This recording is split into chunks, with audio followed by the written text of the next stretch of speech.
ஹalleluya, good morning. இன்னொரு விலையேற பெற்ற ஞாயிற்றுக்கிழமை, கர்த்தருடைய நாள், உயிர்த்தெழுந்த நாள். நினைவிருக்கா இன்றைக்கு ஞாயிறுன்னு தேவனுடைய ஆலயத்துக்கு போக வேண்டும் என்று அவளோடு இருக்கிறீங்களா? ஆசையா இருக்கீங்களா? வாங்க ஒரு சிறிய ஜெபம் செய்வோம். ஒருவேளை உங்களுக்கு ஆராதனை சீக்கிரமாக தொடங்குற மாதிரி இருந்தா, நீங்க உடனே புறப்பட வேண்டியிருந்தா இப்பொழுதே நீங்க புறப்படுங்க. லைவ் பார்த்து கொண்டு உட்கார வேண்டாம், ஆலயத்துக்கு போங்க.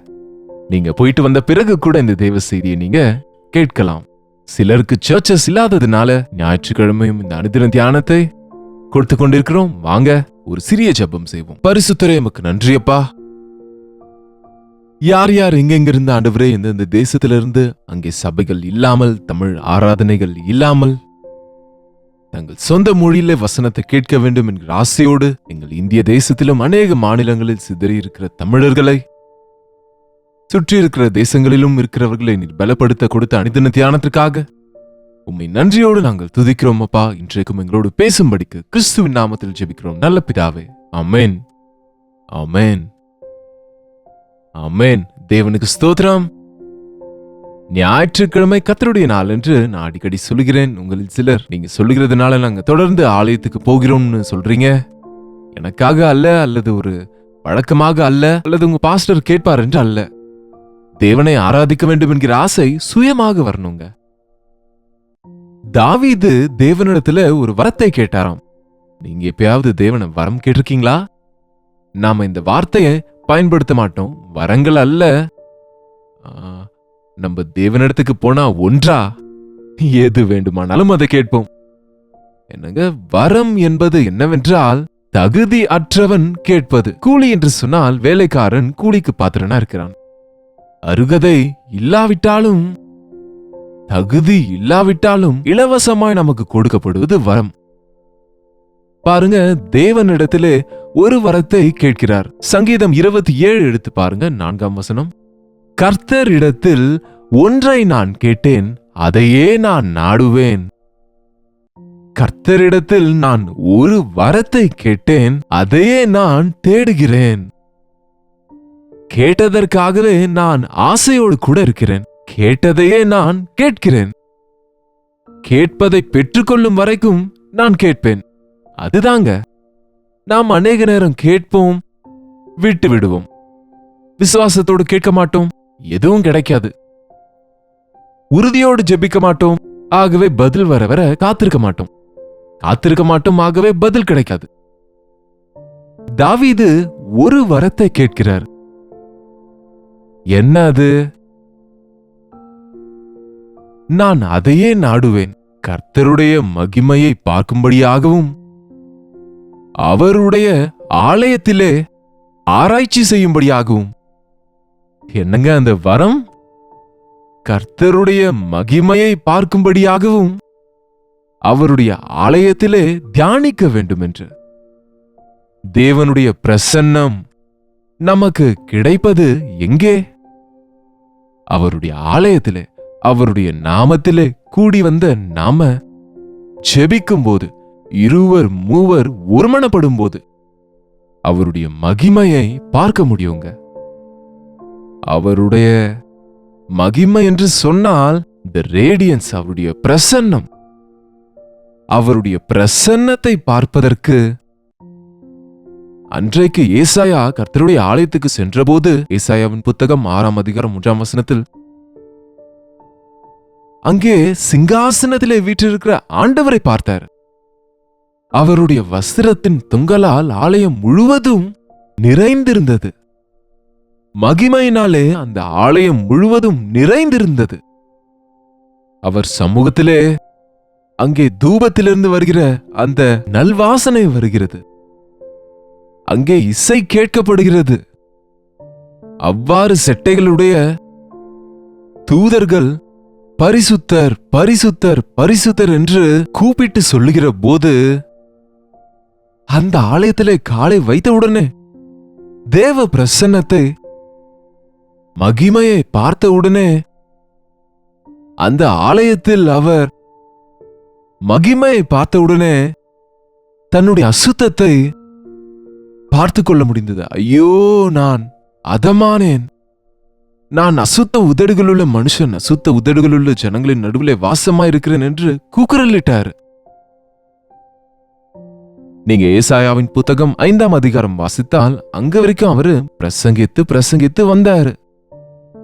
துன்மார்க்கரே உங்களுக்கு ஐயோ, மதுபான பிரியரே உங்களுக்கு ஐயோ, நியாயத்தை புரட்டுகிறவர்களே உங்களுக்கு ஐயோ, உங்களுக்கு ஐயோ, உங்களுக்கு ஐயோ, உங்களுக்கு ஐயோ, உங்களுக்கு ஐயோ என்று பாவத்தை கண்டித்து கொண்டு வந்த ஏசாயா தேவனுடைய பிரசன்னத்துக்குள், தேவாலயத்துக்குள் பிரவேசித்த உடனே, தேவனுடைய மகிமையை பார்த்த உடனே, அவர் பிரசன்னத்தை பார்த்த உடனே, ஐயோ எனக்கு ஐயோ, ஓ unto me என்று இங்கிலீஷ் பைபிள் இருக்கு. ஐயோ எனக்கு ஐயோ, நான் அதமானேன் என்று சொல்லுகிறார்.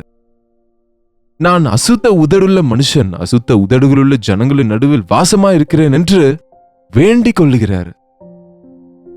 உடனே அந்த பலிபீடத்தின் மேலிருந்த அக்கினி அவருடைய நாவின் மேலே பட்டது. அது தொட்டபோது அவருக்கு பரிகாரம் செய்யப்பட்டது. அதற்குதான் நம்ம தேவாலயத்துக்கு போகிறோம். அவருடைய ஆலயத்திற்கு போவதற்கு முன்பு, அவருடைய பிரசன்னத்தை, மகிமையை அனுபவிப்பதற்கு முன்பு நம்ம ரொம்ப பெரியவங்க, பரிசுத்தர், நல்லவங்க என்று நினைப்போம். மற்றவங்களை குறித்து நாம போதிப்போம், மற்றவங்களுக்கு சொல்லுவோம். ஆனால் நான் எப்படி இருக்கிறேன் தேவ சமூகத்தில் பார்த்து கொள்ள அவர் பிரசன்னத்துக்கு போக வேண்டும். தேவனுடைய ஆலயத்துக்கு போங்க.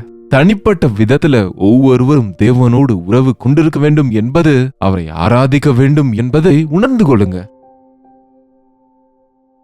எப்பொழுது அவருடைய பாவ நிவாரணம் நடந்ததோ அப்பொழுது தேவனாலே அனுப்பப்பட்டார்.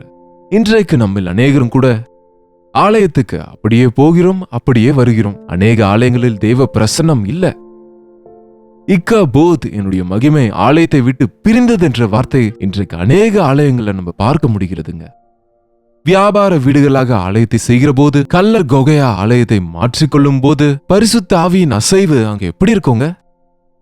தேவ பிள்ளைகளாகிய நாம திரும்ப நம்மை தாழ்த்தி கொண்டு, முழங்காலில் விழுந்து இருதயத்தை கிழித்து கொண்டு, உங்கள் வஸ்திரங்களை அல்ல உங்கள் இருதயங்களை கிழித்து கொண்டு அழுங்கள், அப்பொழுது தேவன் இறங்குவார் என்று சொன்னாங்க. ரிவைவல் இல்லாம செத்த நிலைமையில இருக்கிற சபையில எழுப்புதலை பார்க்க முடியாதுங்க. சபையிலே எழுப்புதல் வேண்டுமென்றால் நீங்களும் நானும் தாழ்த்தி கொள்ள வேண்டும். தேவ சமூகத்துக்கு சென்று நம் இருதயங்களை கிழித்துக் கொள்வது, இருதயத்தில் இருப்பதெல்லாம் ஊற்றி விடுவதை கற்றுக்கொள்ள வேண்டும். தேவனுடைய ஆலயத்திலே தேவனின் பிரசன்னம் இருக்கிறது. இங்கே பாருங்க, தாவீது சொல்லுகிறாரு, உம்மிடத்திலே ஒரு வார்த்தை மாத்திரம் கேட்கிறேன், உம்முடைய பிரசன்னத்தை பார்க்க வேண்டும். ஆலயத்திலே, உம்முடைய தேவ ஆலயத்திலே அங்கேயே நான் தங்கியிருக்க வேண்டும் என்று வாழ்நாள் முழுவதும் கர்த்தருடைய ஆலயத்திலே நான் தங்கியிருக்கும்படி விரும்புகிறேன். 1 மணி நேரம் 2 மணி நேரம் உட்கார்ந்தாலே மனுஷங்களுக்கு இன்றைக்கு இடைஞ்சலாக இருக்குல்ல? தேவ சமூகத்துல இருக்க இன்னும் இருக்க தோணும்னு உங்களுக்கு தெரியாதா? தேவ சமூகத்துல நம்ம புதிய பலனை பெறுகிறோம் என்கிற விஷயம் உங்களுக்கு தெரியாதா? போகிறீங்களா ஆலயத்துக்கு? காத்திருக்கிறீங்களா? ஆலயத்துக்கு போக வேண்டும் என்கிற ஆசையோட இருக்கிறீங்களா?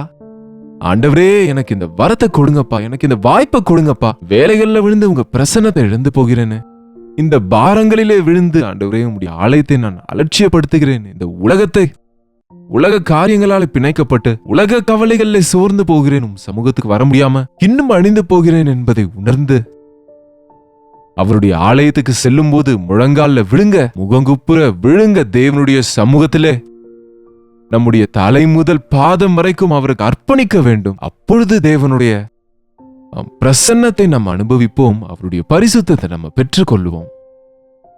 அவருடைய ஆலயத்திலே அவருடைய மகிமையை பார்க்கும்படியாகவும், அவருடைய ஆலயத்தில் ஆராய்ச்சி செய்யும்படியாகவும் நான் என் ஜீவனுள்ள நாளெல்லாம் கர்த்தருடைய ஆலயத்தில் தங்கியிருப்பதையே நாடுவேன். எவ்வளவு காலம்?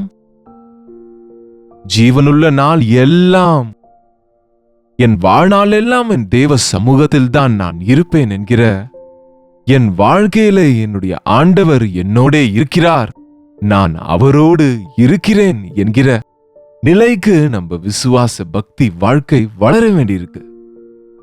என்ன கிடைக்குங்க அவருடைய பிரசன்னத்துக்கு போனா? என்ன ஆகும் அவருடைய பிரசன்னத்துக்கு போனான்னு கேக்குறீங்களா?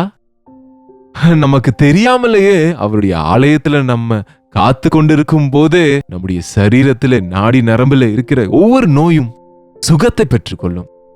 அதற்கு தான் தேவனை ஒழுங்கா தவறாம கனப்படுத்துறவங்களுக்கு அனாவசியமான உடல்நல குறைவுகள் வராது, இன்ஃபெக்ஷன்ஸ் வராது.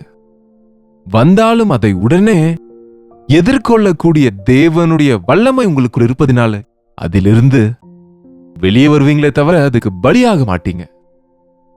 தேவனுடைய ஆலயத்தில் இருந்தா அவர் கூடாரத்தில் என்னை மறைத்து வைப்பார். அவர் கன்மலையின் மேலே என்னை உயர்த்துவார். அவருடைய சமூகத்தில் இருக்கும்போது தீங்குக்கு என்னை மறைத்து வைப்பாரு. என்னை எதுவும் தொடாதபடி உயரத்திலே வைப்பாரு. என் தலையின் சத்துருக்களுக்கு மேலாக உயர்த்தப்படும். அது நிமித்தம் அவருடைய கூடாரத்திலே ஆனந்த பலிகளை இட்டு கர்த்தரை பாடி கீர்த்தனம் பண்ணுவேன்.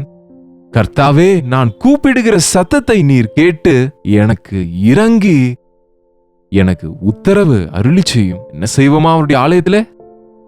அவருடைய ஆலயத்தில் அவரை கீர்த்தனம் பண்ணுவோம். அவருடைய ஆலயத்திலே பலிகளை உடைந்து நொறுங்கிய இருதயத்தை நம்ம அவருக்கு அர்ப்பணம் செய்வோம். நான் கர்த்தரை பாடி அவரை கீர்த்தனம் பண்ணுவேன். தேவனுடைய ஆலயத்தில் அதற்கு தான் ஆராதனையில் பாடல்கள் நம்மை காட்டிக்கொள்வதற்கு அல்ல. ஆராதனையிலே பாடல்கள் பாடி அவரை துதித்து கனப்படுத்துகிறோம். அவரை கீர்த்தனம் பண்ணுகிறோம். தேவன் செய்த நன்மைகளை நினைத்து பார்க்கிறோம். தேவனுடைய மகத்துவத்தை குறித்து விவரிக்கக்கூடிய ஆராதனை கீர்த்தனைகளை பாடுகிறோம். உடைந்து நொறுங்கிய இருதயத்தோடு நாம ஜெபிக்கிறோம். நமக்கு தெரியாமலேயே தேவனுடைய ஆலயத்திலே நான் கூப்பிடுகிற சத்தத்தை நீர் கேட்டு எனக்கு இறங்கி எனக்கு உத்தரவு அருளி செய்யும்.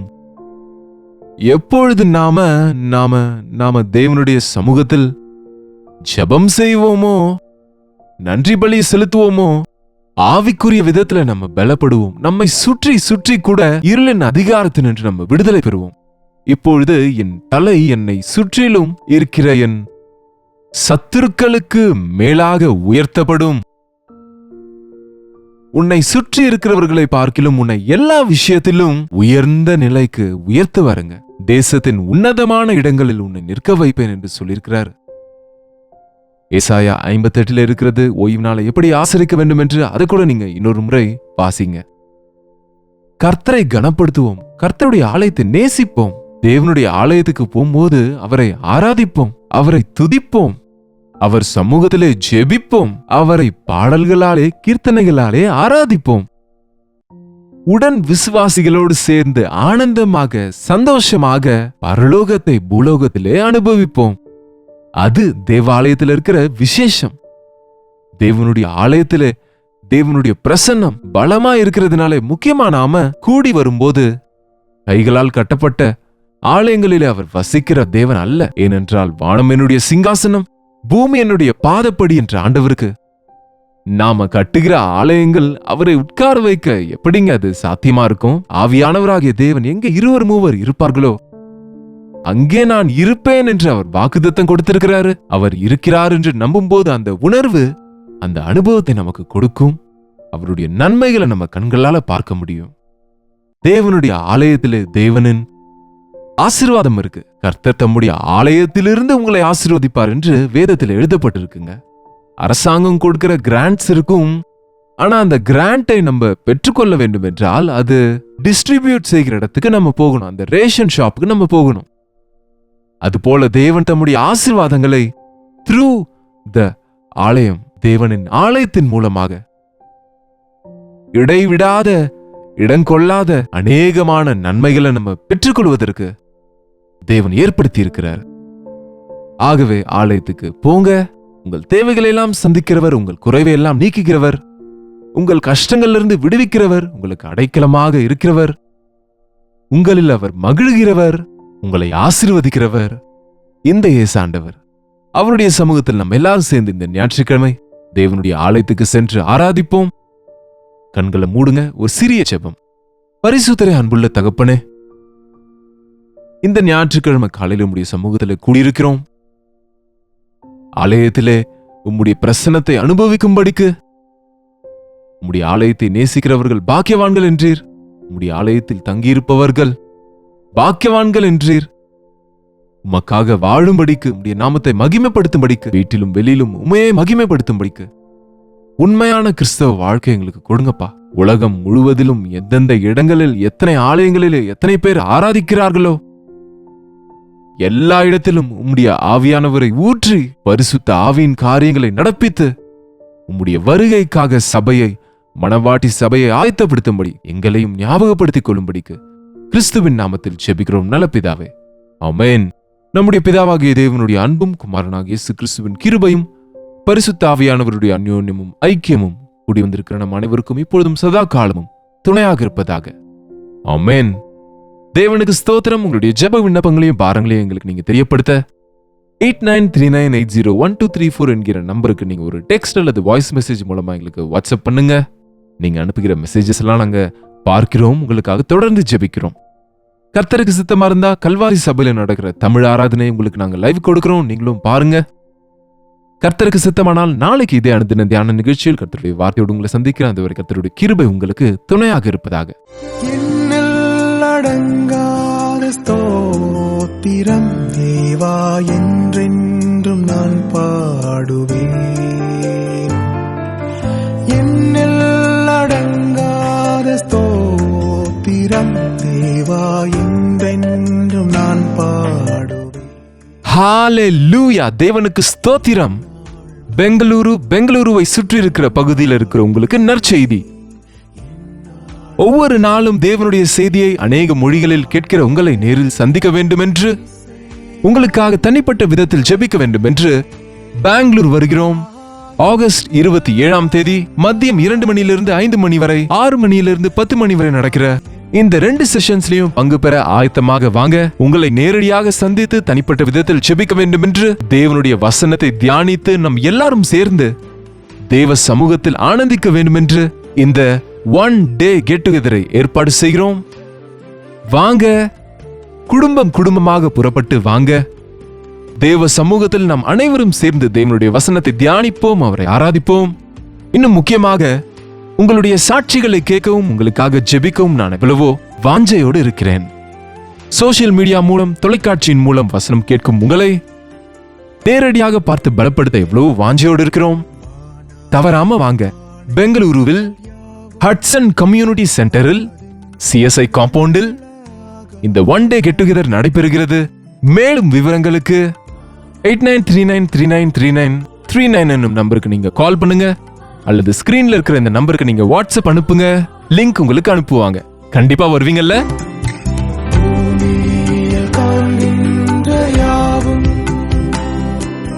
கர்த்தாவுமை